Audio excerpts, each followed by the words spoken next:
Class 9th, welcome to learn with जेनित गुरु। मैं हूं निकी पंडित और हम कर रहे थे matter in our surroundings. Already एक लेक्चर कर चुके हैं हम मैटर इन आवर सराउंडिंग पे। आज हमारा सेकंड लेक्चर है। आज की क्लास में हम पढ़ेंगे स्टेट्स ऑफ मैटर। कितने टाइप के मैटर होते हैं, उनकी कौन कौन सी स्टेट्स होती हैं। ऑलरेडी आपको solid state, liquid state, gaseous state के बारे में पता है, ठीक है। क्या इनके अलावा भी कोई स्टेट्स होती हैं? तो इस क्लास में हम प्लाज्मा के बारे में भी पढ़ेंगे और बोस-आइंस्टीन कंडेंसेट के बारे में भी पढ़ेंगे, क्योंकि ये सारी चीजें आपकी बुक में गिवन है, ठीक है।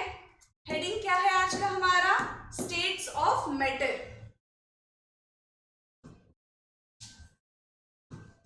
States of matter.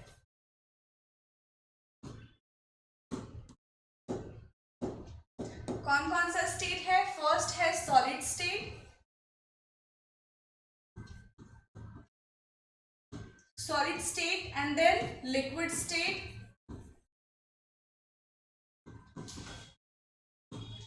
Third state है हमारा गैस स्टेट, उसके बाद आता है प्लाज्मा एंड फिफ्थ स्टेट है हमारा बोस-आइंस्टीन कंडेंसेट।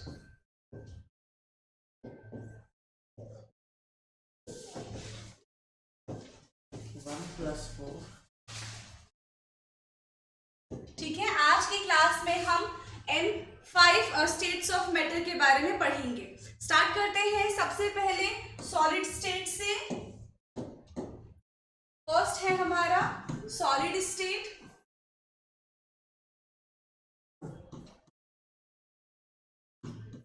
सॉलिड स्टेट में क्या होता है? जो सॉलिड के पार्टिकल्स होते हैं वो एक दूसरे से बहुत टाइटली पैक्ड होते हैं। जैसे आप अपने आसपास देखोगे चेयर, ठीक है, टेबल, तो उनके जो पार्टिकल्स हैं वो इतने ज्यादा एक दूसरे से अट्रैक्टेड होते हैं कि वो हार्ड बन जाते हैं, ठीक है। तो अगर हम रफ डायग्राम ले सॉलिड स्टेट का, तो रफ डायग्राम कैसे बनाएंगे? ये एक बॉक्स है, ठीक है, इसके अंदर मैंने बॉल्स रख दी और उस बॉल्स को हम इतने पास पास रखेंगे कि अब उनके बीच में जगह नहीं बचेगा। तो ये हमारा एग्जाम्पल है सॉलिड स्टेट का। क्लियर है? सॉलिड स्टेट्स की प्रॉपर्टी क्या होती है? फर्स्ट प्रॉपर्टी है सॉलिड्स हैव फिक्स्ड शेप। ठीक है, सॉलिड का फिक्स शेप होता है। जैसे एक बॉटल है, अब उस बॉटल को कहीं पे भी रख दो, उस बॉटल का शेप चेंज नहीं होगा। ग्लास है, उसको कहीं पे भी रख देंगे तो उस ग्लास का शेप चेंज नहीं होगा। बॉल ले लो, कोई से भी सॉलिड सब्सटेंस ले लो, उसका शेप कभी भी चेंज नहीं होगा। ना उसके मास में कोई चेंज आएगा और ना ही उसके वॉल्यूम में चेंज आएगा। ये सारी की सारी चीजें फिक्स होती हैं सॉलिड के अंदर। तो solid have fix shape, mass and volume. ये सारी चीजें सॉलिड में फिक्स होती हैं। सेकंड क्या है? जो सॉलिड के पार्टिकल्स होते हैं वो बहुत ज्यादा स्ट्रॉन्ग फोर्स से अटैच होते हैं। तो क्या लिखेंगे? Solid have high intramolecular forces of attraction.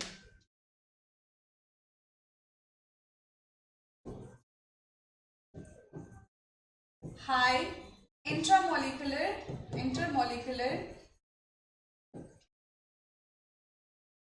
Forces of attraction.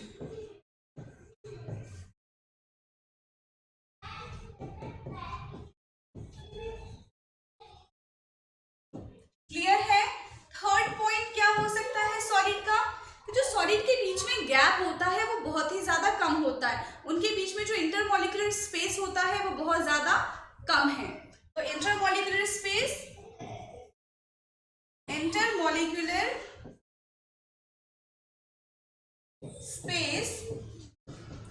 Is less. 3 property हो गई। और क्या प्रॉपर्टी हो सकती है सॉलिड की? क्या सॉलिड कंप्रेस हो सकता है? तो नेग्लिजिबली कंप्रेस कर सकते हैं हम सॉलिड को। नॉर्मली अगर हम एक ब्रिक की बात करें तो उसको कंप्रेस कर पाना बहुत ज्यादा टफ है, ठीक है। लेकिन वहीं अगर मैं रबड़ की बात करूं तो उसको हम कंप्रेस कर सकते हैं, वो भी एक सॉलिड ही है, ठीक है। स्पॉन्ज की बात करूं तो स्पॉन्ज को हम कंप्रेस कर सकते हैं, पर वो भी तो एक सॉलिड ही है। तो यहाँ पे क्या आएगा? Generally solid have negligible compressibility. solid have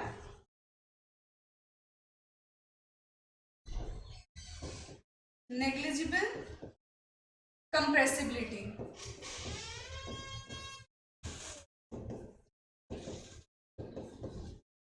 ठीक है, ये फोर्थ हो गया। और क्या हो सकता है, अगर हम डिफ्यूजन की बात करें तो सॉलिड्स में बहुत कम डिफ्यूजन होता है। डिफ्यूजन क्या है, intermixing of two particles. Solid में ऐसा कोई डिफ्यूजन मतलब बहुत कम देखने के लिए मिलता है या फिर देखने के लिए नहीं मिलता है, तो least diffusion.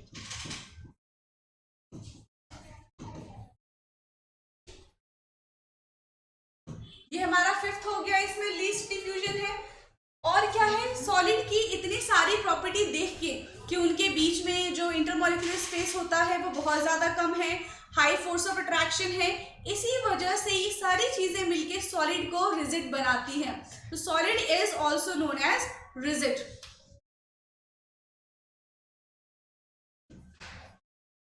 Solid is rigid. Question आता है व्हाई सॉलिड इज रिजिड, तो उसके पीछे क्या रीजन हो जाएगा, solid is rigid because of less intramolecular space between them and high intramolecular forces of attractions between them, इसीलिए जो सॉलिड है वो रिजिड होता है। क्लियर है इतना। अब इसके बाद है प्रॉपर्टी ऑफ लिक्विड। लिक्विड की क्या प्रॉपर्टी है, सेकेंड स्टेट है हमारा liquid.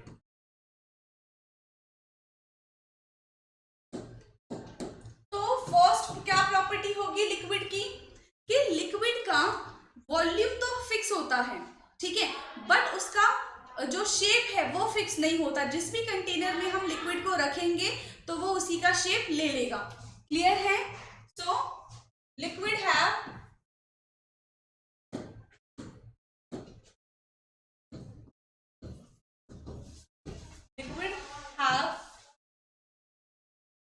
not fixed shape but fixed volume।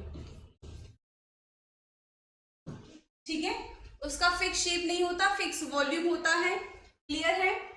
Second क्या है, जो लिक्विड है, लिक्विड के पास फ्लूइडिटी की पावर होती है, यानी कि वो फ्लो कर सकता है। जैसे सॉलिड रिजिड होता है वैसे ही लिक्विड फ्लूइड होता है। So liquid is fluid.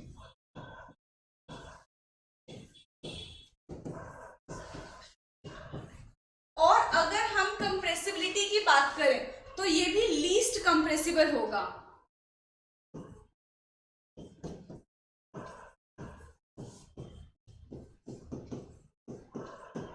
ठीक है, डिफ्यूजन की बात करें तो सॉलिड से अगर हम कंपेयर करेंगे तो लिक्विड में डिफ्यूजन ज्यादा होता है एज कंपेयर टू सॉलिड, तो लीस्ट डिफ्यूजन इसमें भी है।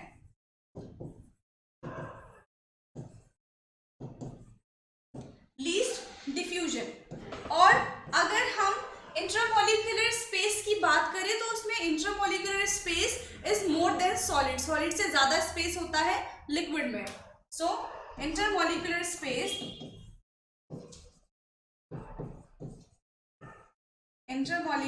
space is more as compared to solid।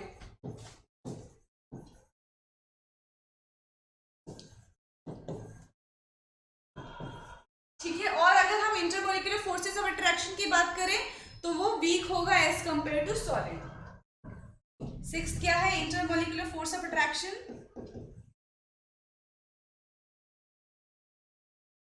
Intermolecular force of attraction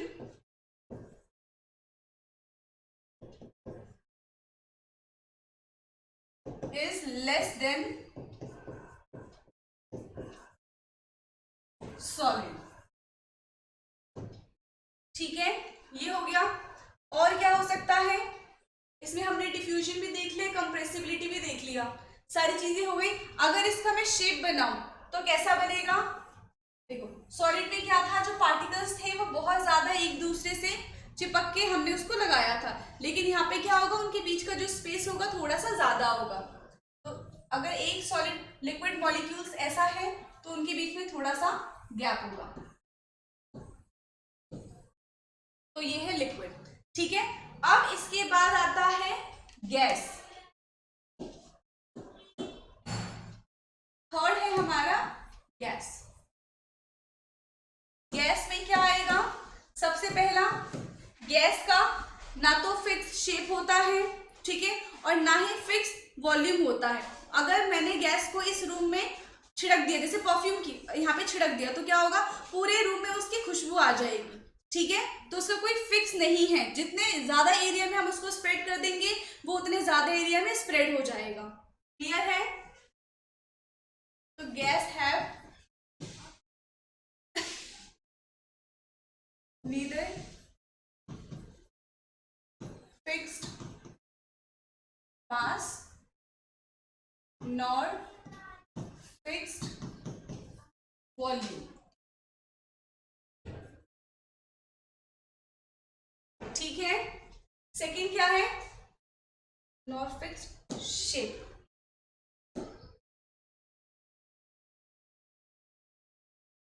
second है इसकी जो कंप्रेसिबिलिटी है, वो गैस में कंप्रेसिबिलिटी सबसे ज्यादा हाई होती है, ठीक है। तो high compressible,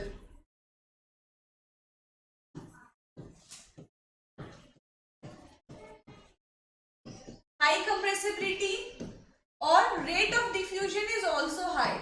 rate of diffusion is high, ठीक है। सबसे ज्यादा जो रेट ऑफ डिफ्यूजन है वो किस में होता है? गैसियस स्टेट में ही देखा जाता है। और क्या हो सकता है?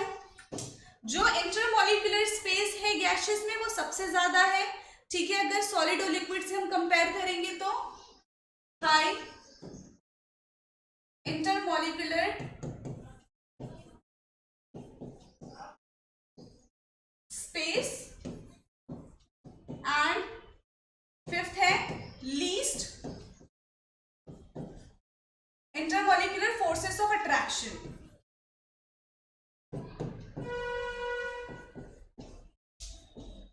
Intermolecular forces of attraction. और जो गैस होता है ये भी क्या कर सकता है? फ्लो कर सकता है, तो इसके पास भी फ्लूइडिटी की पावर होती है। तो गैस इज ऑल्सो फ्लूइड।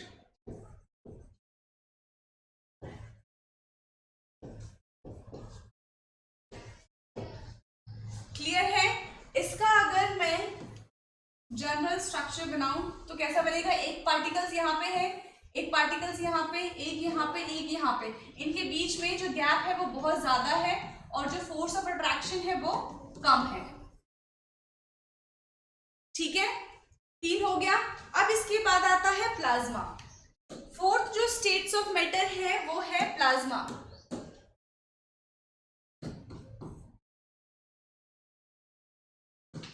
ठीक है, प्लाज्मा क्या होता है, कैसे बनता है प्लाज्मा?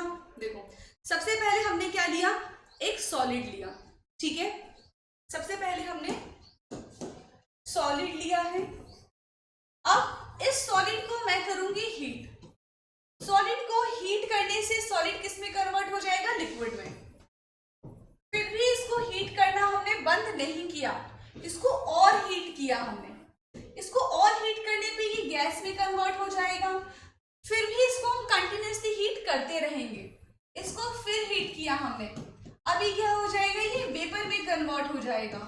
और फिर इसको अगर हम फिर भी हीट करेंगे, इसमें हम इसको फिर भी हीट करेंगे तो क्या हो जाएगा?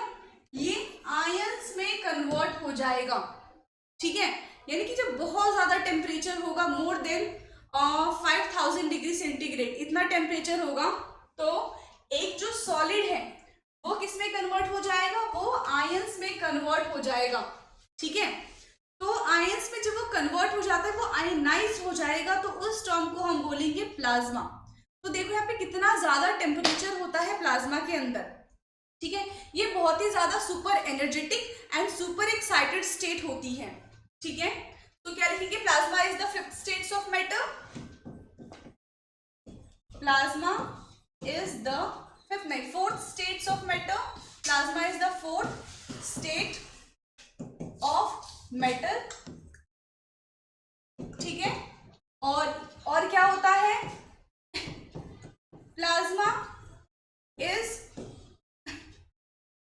Highly energetic,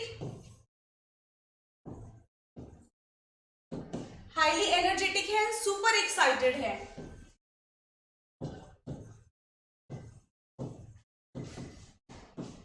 super excited ionised gas.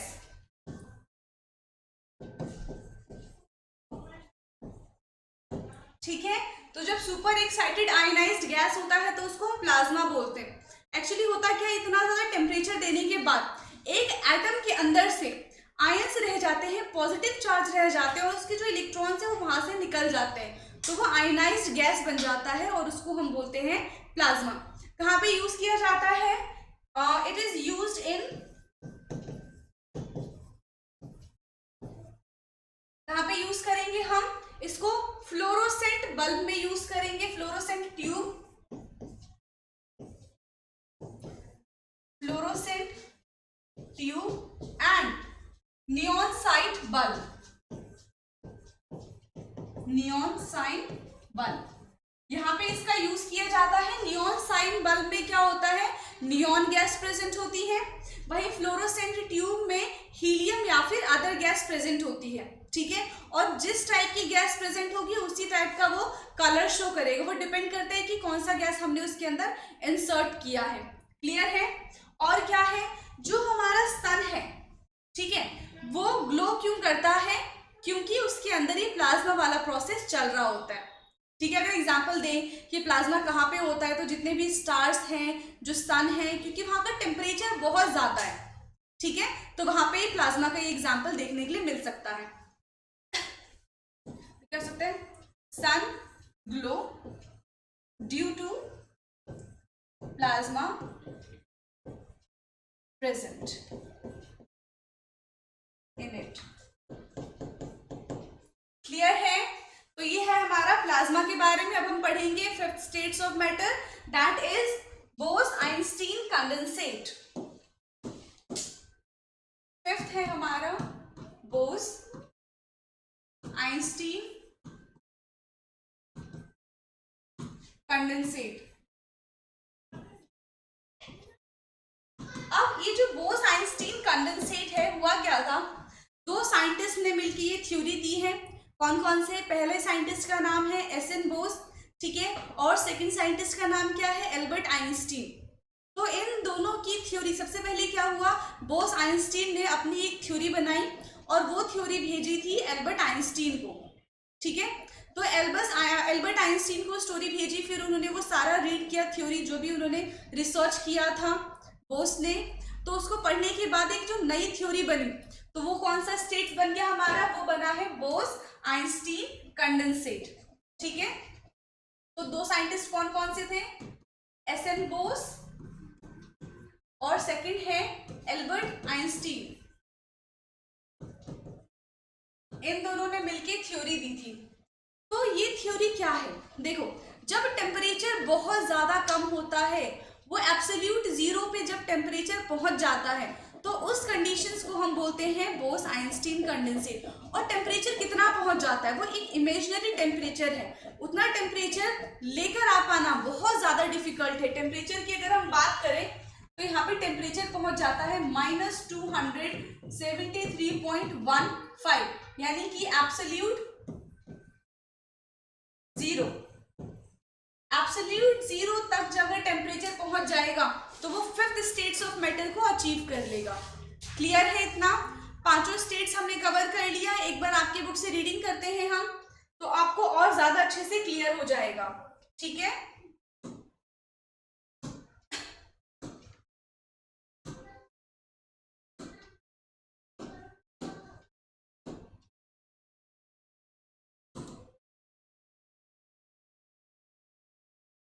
Okay, तो स्टेट्स ऑफ मैटर हमें यहीं से पढ़ना था आज की क्लास में। कंटिन्यू करते हैं। क्या है इसमें? स्टेट्स ऑफ मैटर में observe different types of matter around you, what are its different states. We can see that matter around us exists in three different states. कौन कौन से हैं? Solid, liquid and gas. Solid, liquid and gas. These states of matter arises due to the variations in the characteristics of particles of matter. ये सारे states किसकी वजह से आते हैं कि different kinds of matter present होते हैं, उनकी डिफरेंट प्रॉपर्टी है, उन डिफरेंट प्रॉपर्टी की वजह से डिफरेंट स्टेट्स आए हैं हमारे पास। Now let us study about the properties of these 3 states of matter in details. अब इन सब के बारे में हम बारी बारी से पढ़ेंगे। क्या है? पहला है द सॉलिड स्टेट। एक एक्टिविटी है, सबसे पहले आपको क्या क्या लेना है? A pen, book, needle, piece of wooden stick. ये सारी चीजें पहले हमें कलेक्ट करनी है। देखो यहाँ पे जितने भी एग्जाम्पल दिए हैं वो सबके सब सॉलिड को ही रिप्रेजेंट कर रहे हैं। Sketch the shape of the above articles in your notebook by moving your pencils around them. Do all these have a definite shape, distinct boundaries and a fixed volume? इन सबका क्या है? Defined shape है, मास है, volume है। किसी को कितना भी यूज कर लो, कुछ भी कर लो, इन सब में चेंजेस नहीं देखने के लिए मिलेगा हमको। What happen if they are hammered, pulled or dropped? क्या होगा अगर हम उसको हैमर करेंगे, पुल करेंगे या फिर ड्रॉप कर देंगे? उसमें क्या चेंजेस आएंगे? क्या सॉलिड लिक्विड में कन्वर्ट हो जाएगा, लिक्विड गैस में कन्वर्ट हो जाएगा? ठीक है। Are these capable of diffusing into each other? क्या ये डिफ्यूजन कर सकते हैं? डिफ्यूजन बताया था मैंने क्या होता है? इंटरमिक्सिंग ऑफ 2 और मोर देन पार्टिकल्स, तो उसको हम बोलते हैं diffusion. Try compressing by the applying force. Are you able to compress them? और इन सबको क्या कंप्रेस करवाना पॉसिबल है? जैसे ये पेन है और अगर मैं चाहूं कि इस पेन को कंप्रेस कर दूं, तो चाहे मैं कितने भी कोशिश कर लूं, मैं इसको कंप्रेस नहीं कर सकती। और अगर ज्यादा फोर्स लगाएंगे तो ये टूट जाएगा, ये ब्रेक हो जाएगा। पर नॉर्मली मैं इसको ऐसे कंप्रेस नहीं कर सकती। जनरली जो सॉलिड्स होते हैं वो नेग्लिजिबल कंप्रेसिबल होते हैं। ठीक है, कुछ कुछ ऐसे सॉलिड्स होंगे जिसको हम कंप्रेस कर सकते हैं। फिर है all the above examples of solid, we can observe that all these have definite shape, distinct boundaries and fixed volume. इन सबका ये सारी चीजें जो है वो फिक्स होती हैं। That is have a negligible compressibility.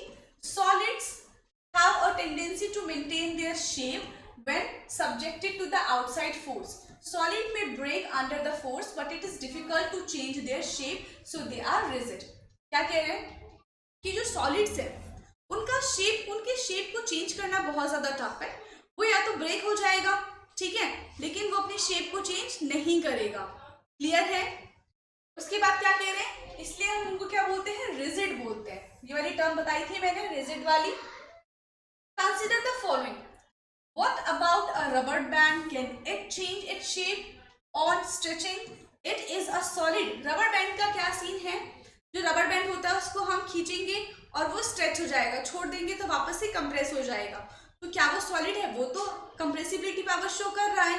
तो पूछे क्या वो सॉलिड है? तो ऑफ कोर्स सॉलिड के अंडर आएगा, but in a different category. Okay. What about sugar and salts? When it kept in a different jar, these take the shape of the jar, are they solid? और जो sugar है, ठीक है, जो salt है, उनको हम जिस भी कंटेनर में रखेंगे, जिस भी बीकर में रखेंगे, वो उसका शेप ले लेगा। बट ऐसी प्रॉपर्टी तो लिक्विड शो करते हैं। तो यहाँ पे पूछ रहे हैं जो सॉल्ट होते हैं, जो शुगर है, क्या वो सॉलिड कैटेगरी के अंडर आएंगे या नहीं? तो ऑफ कोर्स वो सॉलिड कैटेगरी के अंडर आएंगे। अगर आप शुगर को या फिर सॉल्ट को अपने पाम पे लेके देखो तो उनका जो क्यूब है उसमें कोई चेंजेस नहीं देखने के लिए मिलेगा, क्योंकि उनका शेप इतना छोटा है, उनका साइज इतना छोटा है। इसी वजह से वो किसी भी कंटेनर को जब हम रखेंगे तो उसका वो क्या करेगा? उसका एरिया कवर कर लेगा उसी तरीके से। ठीक है। What about a sponge? It is a solid, yet we are able to compress it. Why? All the above are solid. ठीक है, कह रहे हैं अगर हम स्पॉन्ज की बात करें तो वो भी सॉलिड है, बट हम उसको इजीली कंप्रेस कर सकते हैं बिना कोई एक्स्ट्रा फोर्स लगाए। तो ऐसा क्यों होता है? देखो, जो स्पॉन्ज होता है उनके बीच में होल्स प्रेजेंट होते हैं। ठीक है, अब होल्स में क्या होंगे? एयर ट्रैप होता है, लेकिन जैसे हम उसको कंप्रेस करते हैं वो एयर वहां से निकल जाता है और वो जो स्पॉन्ज है वो कंप्रेस हो जाता है। ठीक है, बट इसका मतलब ये बिल्कुल भी नहीं है कि वो सॉलिड की कैटेगरी में नहीं आएगा, वो अभी भी सॉलिड की कैटेगरी में ही रहेगा। क्लियर है?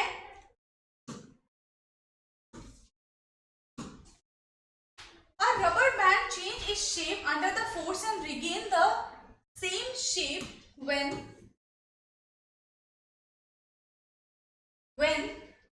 The force is removed, it excessive force is applied, it's break. क्या कह रहे हैं, जो रबड़ बैंड है उनको खींचेंगे फिर छोड़ देंगे तो वापस से अपनी ओरिजिनल पोजीशन में आ जाएगा और सिर्फ हमें उतना ही फोर्स लगाना है जितना वो बियर कर सकता है। अगर हमने उससे ज्यादा फोर्स लगाया तो क्या हो जाएगा, वो ब्रेक हो जाएगा।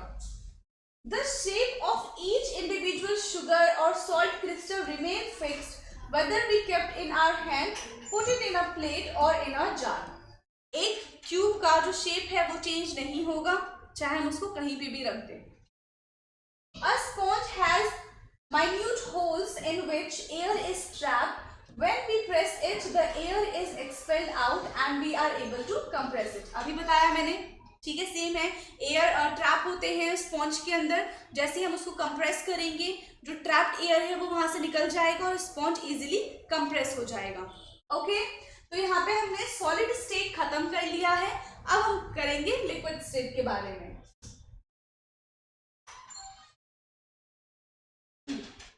सेकेंड है हमारा द लिक्विड स्टेट।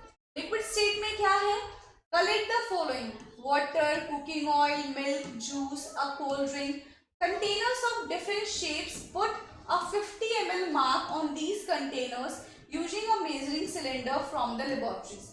ठीक है, ये सारी चीजें हम क्या कर सकते हैं, मेजर करके एक बीकर वगैरह में रख सकते हैं। What will happen if these liquids are spilled on the floor?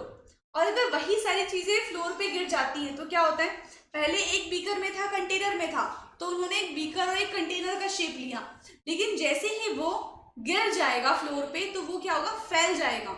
जितनी उसकी टेंडेंसी होगी वो उतना ज्यादा फैल जाएगा। ठीक है, major 50 ml of any one liquid and transfer into a different containers one by one. Does the volume remain same?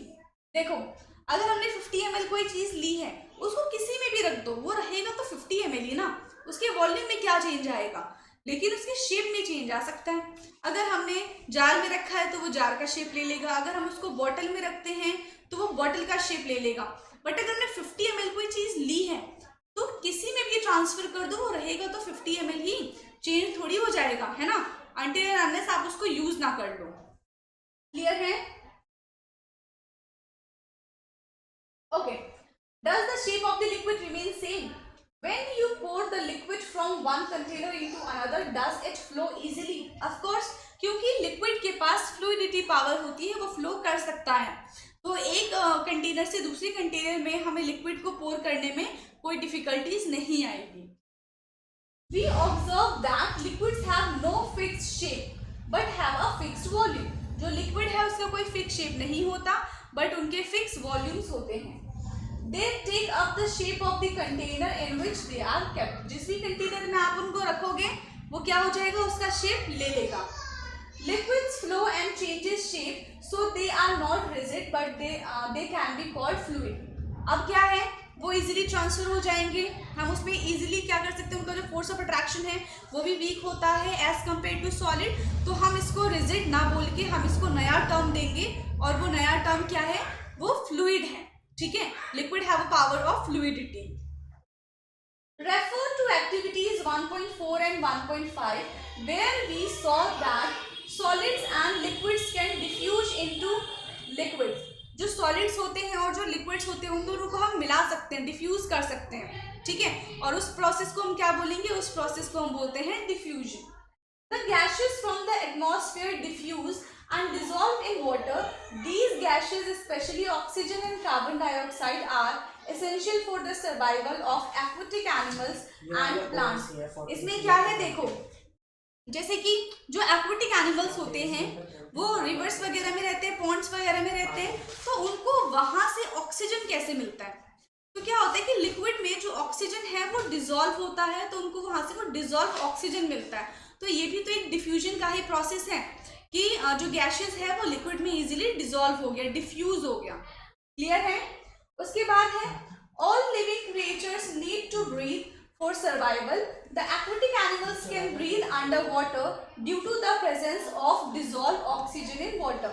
जो भी अंडर वाटर एनिमल्स होते हैं वो कहाँ से ऑक्सीजन लेते हैं, जो भी ऑक्सीजन उसमें डिसॉल्व होता है। ठीक है, Thus, we may conclude that solid, liquid and gas can be diffused into the liquid. चाहे सॉलिड हो, लिक्विड हो, गैस हो, सबके सब लिक्विड में डिफ्यूज हो सकते हैं easily. The rate of diffusion of liquid is higher than the solid. Solid में rate of diffusion is quite difficult, ठीक है, लिक्विड में सारे डिफ्यूज हो सकते हैं। तो यहाँ पे क्या कहा है, higher than the solids. Okay, this is due to the fact that the liquid states particles move freely and have a greater space between each other as compared to the particles of the solid state. Okay, इनके बीच में diffusion क्यों है, क्योंकि जो particles है liquid के उनके बीच में स्पेस है। जब उनके बीच में स्पेस होगा तो कोई भी दूसरा पार्टिकल्स उसमें एंटर कर सकता है और वो मिक्स हो सकता है। लेकिन सॉलिड में ऐसा कोई हमें स्पेस नहीं दिखता है उसके सॉलिड के पार्टिकल्स के अंदर, इसलिए वहां पे डिफ्यूजन टफ होता है। क्लियर है? तो यहाँ पे हमने लिक्विड वाला पार्ट खत्म कर दिया है, अब हम करेंगे gaseous part, the gaseous state. Gaseous state में क्या है यहाँ पे, have you ever observe a balloon seller filling a large number of balloons from a single cylinder of gas. Balloons तो देखा होगा, ठीक है, बलून्स के अंदर हम क्या भरते हैं, गैस भरते हैं। तो वो जो बलून्स बेचने वाले होते हैं उनके पास एक सिलेंडर होता है, उसमें ऑलरेडी गैस भरा होता है, ठीक है। अगर वो वाला सिलेंडर नहीं देखा है तो आपके घरों में एलपीजी आता है, ठीक है, लिक्विफाइड पेट्रोलियम गैस। तो वो क्या एक सिलेंडर है बट उसके अंदर गैस इतना कंप्रेस करके भरा जाता है और वो क्या करते हैं, वो उसका शेप ले लेता है, ठीक है। तभी तो जैसे ही गैस को मौका मिलता है कि वो वहां से बाहर निकले, सिलेंडर फट जाता है, क्योंकि वो इतने स्पीड से बाहर निकलने की कोशिश करते हैं और उतना एरिया उनको नहीं मिल पाता, इसलिए वो सिलेंडर फट जाता है। जब फटता है तो इतने ऊंचे उड़ के जाते हैं वो, ठीक है, क्यों, क्योंकि उनके अंदर इतना ज्यादा प्रेशर भरा होता है। ओके, फिर है inquire from him how many balloons is he able to fill from one cylinder, ask him which gas does have in the cylinder. ठीक है, कि एक सिलेंडर से वो कितने बलून को ब्लो कर सकते हैं, ओके, और कितना उसमें गैस भरा होता है एक सिलेंडर के अंदर। जैसे आपके घरों में जो सिलेंडर आता है तो उस पर लिखा होता है कि ये 30 kg का है, ये 15 kg का है, ठीक है। तो पूरा सिलेंडर के साथ गैस का वेट मेजर करते हैं। जब आप कभी काउंट करो, बड़ा वाला अगर सिलेंडर देखो तो उसका अप्रोक्सीमेटली आई थिंक 30 kg का होता है, ठीक है। एक्टिविटी है इसमें भी, take 300 ml syringe and close their nozzle by the rubber corks as shown in the figure 1.4. Remove the pistons from all the syringe, leaving one syringe untouched. Fill water in the second piece of the chalk in the third. Insert the piston back to the syringe. You may apply some Vaseline on the piston before inserting them into the syringe from their smooth movement. Now try to compress the content by the pushing the piston in each syringe. देखो इसमें क्या है, एक ये syringe है, ठीक है। आपने देखा होगा जब आप बीमार पड़ते हो, ठीक है, डॉक्टर के पास जाते हो, वो आपको इंजेक्शन लगाएंगे, तो वो क्या करेंगे, सिरिंज में सबसे पहले अपना जो भी उनका मेडिसिन होगा वो उसमें फिल करेंगे। फिल करने के बाद मान लो इतना उन्होंने पहले फिल कर लिया, फिल करने के बाद क्या होता है, इतना उन्होंने फिल कर लिया और ये जो पिस्टन होता है वो थोड़ा पीछे होगा, तो इस एरिया में क्या होता है, इस एरिया में हमारा गैस भरा होता है। इतने में तो आपकी मेडिसिन होगी, ठीक है, आधे में मेडिसिन है और आधे में वो गैसेस फिल होते हैं। तो क्या करते हैं, पिस्टन को प्रेस करते हैं और इस गैस को यहाँ से रिलीज कर देते हैं, ठीक है। तो इसमें क्या होगा, पहले वो जो गैस था वो सिर्फ इतने पिस्टन में था, लेकिन जैसे ही यहाँ से वो बाहर आएगा वो एनवायरमेंट में जाके फैल जाएगा, ठीक है। इसमें है What do you observe, in which case was the piston easily pushed in? What do you infer from your observation? देखो, गैस को कंप्रेस करना बहुत इजी है, तो यहाँ पे आंसर क्या हो जाएगा, yes it is easily compressible. हमें ज्यादा फोर्स लगाने की जरूरत नहीं पड़ेगी और वो कंप्रेस हो जाएगा।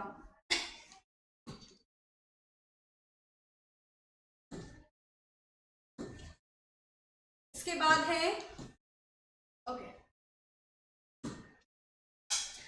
we have observed that gases are the highly compressible as compared to solid and the liquids. Gas easily compress कर सकते हैं हम। बलून्स देखो, बलून क्या होगा, बलून को हम कंप्रेस कर सकते हैं, क्यों, क्योंकि बलून के अंदर क्या फिल होता है, एयर फिल होता है, ठीक है। The liquefied petroleum gas LPG cylinder that we get in our home for cooking or the oxygen supply to the hospitals in the cylinders is compressed gas. ठीक है, जो ऑक्सीजन सिलेंडर्स, कोविड में कितना ज्यादा वो ऑक्सीजन सिलेंडर्स की need थी, ठीक है, तो वो क्या है, उसके अंदर कंप्रेस करके ऑक्सीजन भरा गया वो छोटे से सिलेंडर के अंदर। क्लियर है?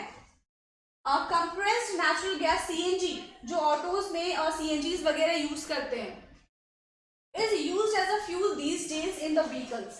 Due to its high compressibility, large volume of gas can be compressed into a small cylinder and transport easily. ठीक है, तो क्या होगा यहाँ पे कि एक अगर मेरे पास 5 kg का सिलेंडर है तो उसके अंदर हम कंप्रेस करके बहुत ज्यादा गैस फिल कर सकते हैं, बट ये सारी चीजें हमें केयरफुली करनी पड़ेगी।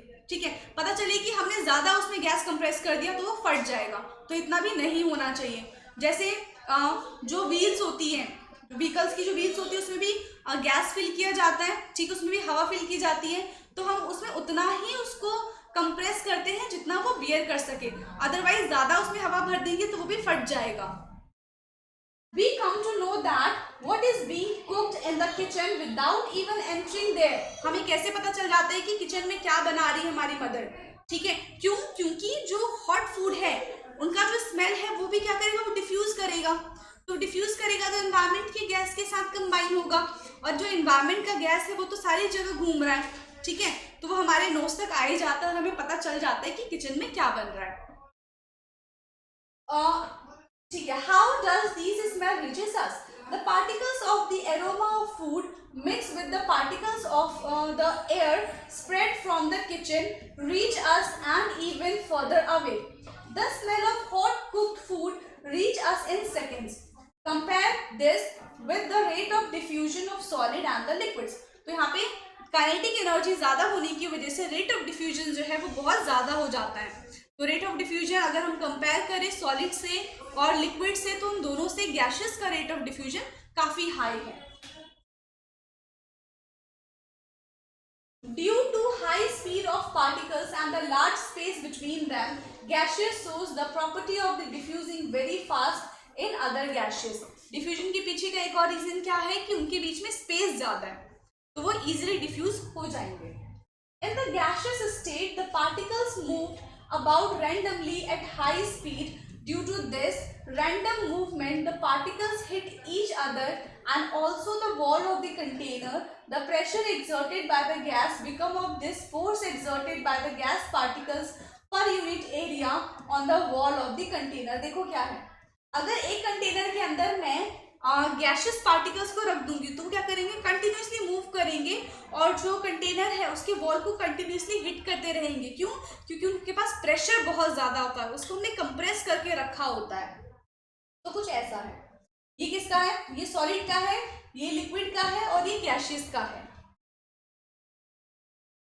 A, B and C shows that the magnified systematic pictures of the three states of the matter. The motion of the particles can be seen and compared in the three states of matter. तो यहाँ पे हमने 3 states of matter cover कर लिया है। आपके book के पीछे बाकी के 2 states of matter दिए हुए हैं, उनको भी देख लेते हैं हम। ये है जो बाकी के 2 states of matter है वो यहाँ पे है। Now scientists are taking off 5 states of matter: solid, liquid, gas, plasma and Bose-Einstein condensate। 5 matters बताए थे। पहला क्या है, plasma. The state consist super energetic and super excited particles. क्यों? क्योंकि उनका टेम्परेचर बहुत ज्यादा होता है।